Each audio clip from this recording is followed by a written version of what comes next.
This is the story of how one divorce triggered a chain reaction that destroyed the most famous wine business dynasty in American history. The Mondavi family built an empire that reshaped how the entire world perceived California wine. And then they watched it collapse from the inside, sold off to a corporation for a fraction of what it once commanded.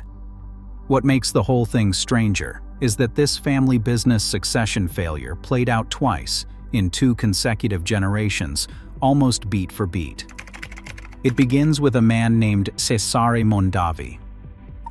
Cesare left the town of Sassoferrato in Italy's Marche region and landed at Ellis Island in 1906. Hibbing, Minnesota, an iron mining town, became home. After his brother died in a mining cave-in, Cesare abandoned that path entirely, opening a grocery store and then a saloon. A return trip to Italy in 1908 brought him a bride, his childhood sweetheart, Rosa Grassi, who was only 17 years old, and together they raised 4 children, Mary, Helen, Robert, and Peter.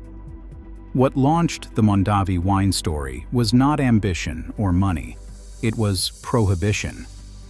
The Volstead Act contained a loophole that allowed households to produce 200 gallons of wine per year for personal use, and Italian mining communities pooled their cash and sent Cesare to California to ship grapes back east. The opportunity hit him immediately. By the early 1920s, the entire family had relocated to Lodi, California, where Cesare founded C. Mondavi and Sons, a grape packing business. Michael Mondavi, Robert's son, would later say that Prohibition was the best thing that happened to the Mondavi family. Then, in 1943, Robert convinced his father to take a risk and purchase the historic Charles Krug Winery in St. Helena, Napa Valley, the oldest winery in the region, originally founded in 1861 for approximately $75,000. Robert ran marketing and sales while Peter handled production.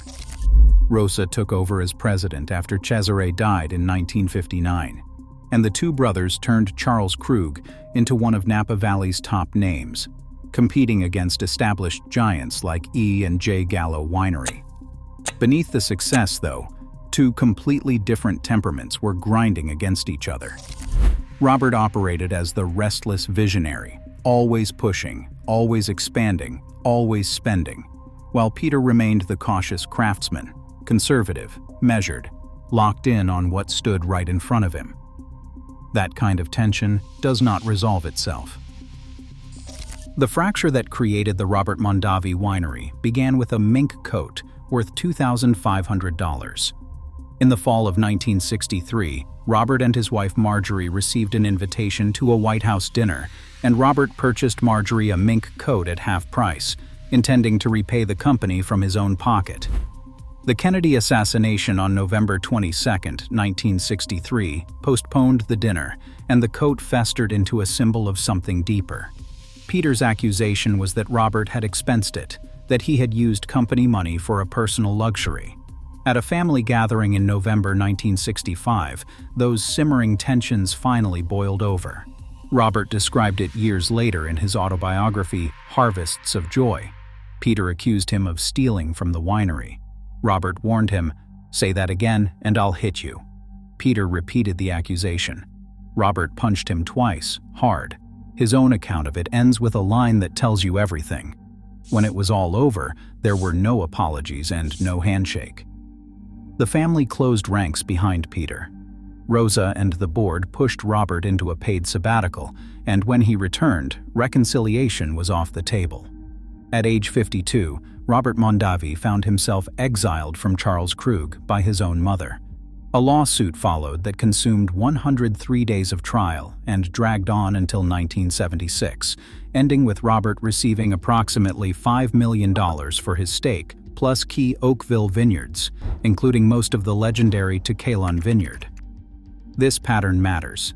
2 brothers, a family business, a conflict that spirals beyond repair, a lawsuit, and a permanent split. Keep it in mind because it is going to repeat itself. At 52, an age when most people consider winding down, Robert and his eldest son Michael launched the Robert Mondavi Winery in Oakville in 1966, with 3 employees and $200,000. That winery became the first major new facility built in Napa Valley since Prohibition.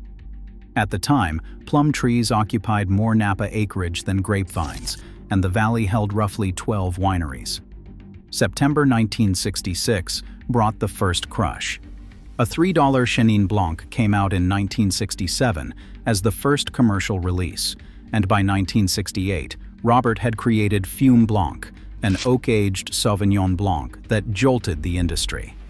One detail rarely gets the attention it deserves. Robert Mondavi's first 2 winemakers were Warren Winiarski and Miljenko Grgic, known as Mike, both of whom later won the legendary 1976 Judgment of Paris, the blind tasting where California wines defeated the greatest wines of France for the first time. Stephen Spurrier, who organized that tasting, deliberately left Mondavi's wines out because they were already too prominent. The 2 men who proved California belonged alongside Bordeaux had both trained under Robert Mondavi's roof. None of that captured Robert's full ambition. A 1979 partnership with Baron Philippe de Rothschild of Chateau Mouton Rothschild produced Opus 1, the first ultra-premium Franco-American wine joint venture. That same year brought the acquisition of the Woodbridge facility in Lodi, turning out accessible wines at $5 to $8 per bottle. Joint ventures stretched into Chile, Italy, and Australia. A co-founding role with Julia Child created the American Institute of Food and Wine. Ella Fitzgerald, Ray Charles, and Tony Bennett performed at his summer music festival. Robert Mondavi had not just built a winery, he had convinced America that wine was culture. On June 10, 1993, the Robert Mondavi Corporation had its initial public offering on NASDAQ at $13.50 per share, raising approximately $50 million through Goldman Sachs. A dual-class share structure gave public Class A shares 1 vote each, while the family's Class B shares carried 10 votes each, locking the Mondavis into control of 92% of voting power. The design was supposed to be takeover-proof. Revenue peaked around 2001 at $481 million, with wines distributed across more than 80 countries. Stock reached approximately $50 per share in early 1998. Woodbridge alone drove 55% of revenue and ranked as the 5th largest wine brand in America. And that's when it all started falling apart, because of a divorce. Robert married his high school sweetheart, Marjorie Ellen de Clusen, in 1937, and they raised 3 children together, Michael, Marcia, and Timothy. The founding of the Robert Mondavi Winery in 1966 consumed him, pulling him further from Marjorie and closer to a woman named Margaret Kellenberger Beaver. Swiss-born, multilingual, and charismatic, Margaret joined the winery in 1967 as its public relations director. One observer described her as possessing an innate chic and almost constant Cheshire cat smile. A long-running affair between her and Robert became an open secret throughout Napa Valley. Both divorced their first spouses in the late 1970s, and Robert married Margaret in 1980 in Palm Springs at the age of 67. Julia Flynn Seiler's definitive account, The House of Mondavi, titles the chapter on this period, That Woman. That choice of words tells you exactly how Robert's children felt about their new stepmother. The divorce itself never split company ownership directly, but it set off a chain of consequences that proved fatal. Margaret reshaped Robert's priorities, introducing him to opera, art, and high culture, and fueling a scale of philanthropy that the company could not sustain. Together, they pledged more than $55 million in charitable donations. $35 million went to UC Davis for the Robert Mondavi Institute and the Mondavi Center for the Performing Arts. Over $20 million flowed to COPIA, the American Center for Wine, Food, and the Arts. Major gifts went to Stanford, the Oxbow School, and the Napa Valley Opera House. Nearly all of those pledges were backed by company stock. That generosity left Robert's children feeling disinherited, which is the title of the chapter covering from 1994 to 1996 in Seiler's book. They had expected to inherit the company and pass it to a third generation, and instead discovered that their father's wealth had been earmarked for institutions. Timothy Mondavi's words captured the anguish. "We felt the directors were holding a gun to our father's head and asked us to pull the trigger. I could not run the risk of his bankruptcy, even if he would have." And this is where the financial math turned lethal. Between January 2001 and April 2003, during a devastating wine glut that flooded the market, Mondavi stock lost over 60% of its value, dropping from around $50 to below $20. The wine glut, the rise of two-buck chuck competition, the economic downturn after September 11th, and overexpansion all hammered the price. Those philanthropic pledges, worth $55 million or more at the peak, were now drastically underwater. Personal bankruptcy became a real possibility for Robert. Follow the chain, and it becomes clear. Divorce led to remarriage. Remarriage brought Margaret into Robert's life.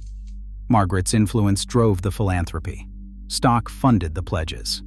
When the stock collapsed, the philanthropy became a trap, and that trap handed outside directors the leverage they needed to strip the family of control. The divorce and remarriage built the financial time bomb. The sibling rivalry between Michael and Timothy detonated it. And this is where the Mondavi story loops back on itself in an almost eerie way. Robert had spent decades pitting his two sons against each other, publicly criticizing them and forcing them to compete for his approval. At private tastings, the three of them would interrupt each other and grab for the microphone to get in the last word, according to people who were in the room. One longtime friend described walking out of those events and just shaking his head. Michael functioned as the businessman, focused on growth, expansion, and profitability, while Timothy served as the artisan, chief winemaker for 30 years, from 1974 to 2004, devoted to quality and terroir. Every decision turned into a fight, whether to go public, how far to stretch the brand, even the label designs. Woodbridge, the brand Michael championed, generated enormous revenue, but gutted the company's premium image. Wine writer W. Blake Gray put it best: "Sommeliers do not like explaining to their guests that the $300 bottle on their list is not the same as the $7 bottle at Safeway." The parallel is hard to ignore. Two brothers, one a businessman and one a craftsman, battling over the soul of a family winery. Robert and Peter at Charles Krug.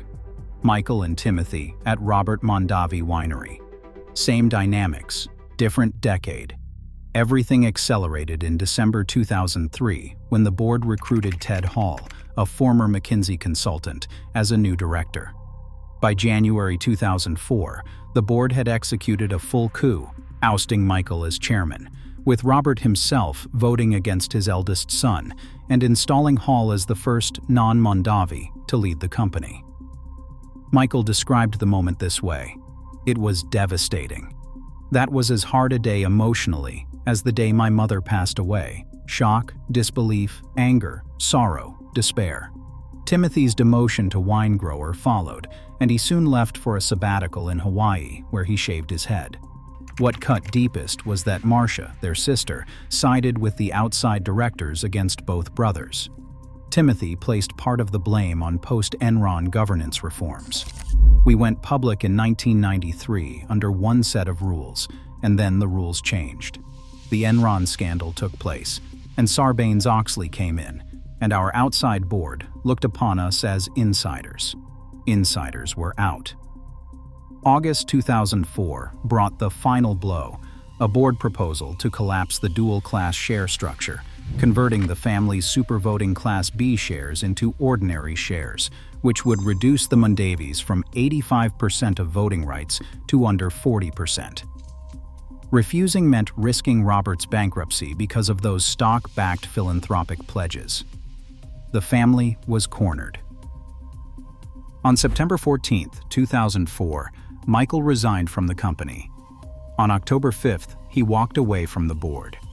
1 week later, on October 12th, Constellation Brands Chief Executive Officer Richard Sands delivered a letter proposing an acquisition. The bid became public on October 19th at $53 per Class A share. On November 3rd, a sweetened, definitive agreement offered $56.50 per Class A share and $65.82 per Class B share. That implied a total equity value of approximately $1.03 billion, plus roughly $325 million in assumed debt, for a total deal worth approximately $1.36 billion. On December 22, 2004, shareholders voted overwhelmingly in favor, with over 80% of Class A shareholders and 94% of Class B shareholders approving. The Robert Mondavi Corporation ceased to exist as an independent company. 11 years after controlling 92% of the voting power, the family owned not a single vine. No single factor killed the Mondavi empire. Going public forced a family business into the grinder of Wall Street's quarterly earnings pressure, and it seeded the board with outside directors who eventually outvoted the family. One editorial captured it well. Robert Mondavi built an empire making world-class wines that would go with anything that is, except Wall Street. Overexpansion through Woodbridge and private selection eroded the premium brand. The wine glut between 2001 and 2003, combined with ultra-cheap competitors, devastated the segment where Woodbridge competed. Family dysfunction mirrored the previous generation's collapse. What the divorce and remarriage specifically created, though, was the financial vulnerability, the stock-funded philanthropy shaped by Margaret, that the board used to pry control away from the family. Without that leverage, the Mondavis might have survived the downturn. Wine Spectator writer James Laub observed that despite an outward appearance of prosperity, unity, vision, and strong leadership, the company had been in constant turmoil, emotional and fiscal. The divorce did not fire the bullet, it loaded the gun. Robert Mondavi died on May 16, 2008, at his home in Yountville at the age of 94, but not before something unexpected happened. In 2005, Robert and Peter produced wine together for the first time in 40 years, a single barrel called Ancora una volta, meaning once again, that sold at the Napa Valley wine auction for $401,000. Two estranged brothers, reunited over a barrel of wine after 4 decades of silence.